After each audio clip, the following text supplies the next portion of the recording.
Hello everybody, welcome to my channel. My name is Brayden. If this is your first time coming, welcome. If you're returning, welcome back. So I am going to make an assumption here that you clicked on this video because you want to improve your landings. Well, the first thing that comes with a great landing is a good approach. So this is a replay from the live stream at Bush International Airport, as it's easier if I talk through the replay. So you can see we're at 1,180 and we are on.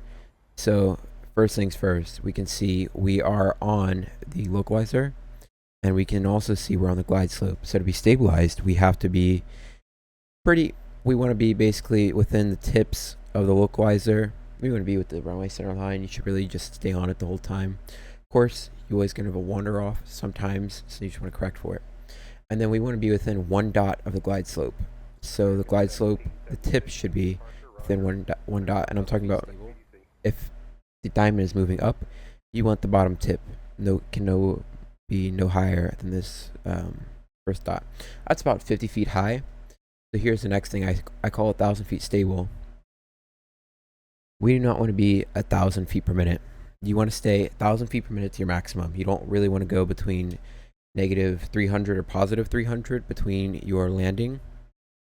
And at 1,000 feet, the pilot monitoring would call 1,000, and then you would set missed approach altitude and get a landing clearance. I've already set the approach altitude, and we already have been cleared to land, but I should have called it out still.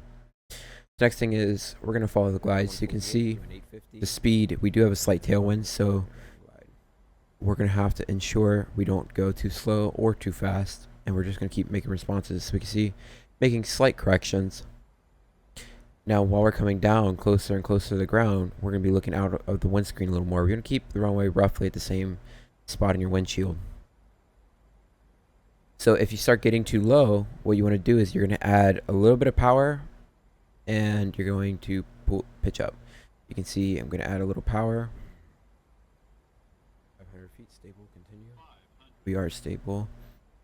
Alright, so we're going to pause now. We just passed 500. I called it out, so did the GPWS would call it out, but we're still stable. That is important because we want to ensure we don't go past 1,000 feet, and if we do, it can be very briefly. We'd call check descent rate and correct for it. Now if we go like 1,200, we're just gonna go around, right? Now you can see I got a little low because I realized it was coming in too high, so I decided to sink down just below the glide slope. That's why it's moved up above us, and I'm just flying visual. Poppy lights are inaccurate in this game. So we can see we're 50 feet right above the touchdown zone. So now that we're 50 feet, before we're looking at the 1,000 footers, right? Now that we're at 1,000 feet, we're gonna look at the very end of the runway. We can see we're going to need a little bit left rudder, a little right aileron. Boom. Still looking at the end of the runway. We're going to pull reverse, call the speed brake up, reverse normal, and then just watch the end of the runway and steer for the center line. Tips on your flare. You can see your flare is what makes a great landing, but here's the thing. You do not want to flare so high that you float down the runway. Now, of course, you may have a little float, but that's as long as you're within the touchdown zone. The touchdown zone ends right at those tiny little bars. Of course, each runway is different. So at 30 feet, you can see, go back, you can watch the thrust at about 50 feet. I retard the thrust. In real life, you do about 20 or 30. And then you're really going to flare at 30 feet. That's when I like to flare in this plane. It works the best. 30 to 20, depending on your weight and your speed. And I would say it's a pretty good landing. So the biggest thing we want to look for, again, as I mentioned, is we're going to be looking outside the window. We want to make sure that we're looking at the end of the runway. That's what makes good landing, staying nice and loose.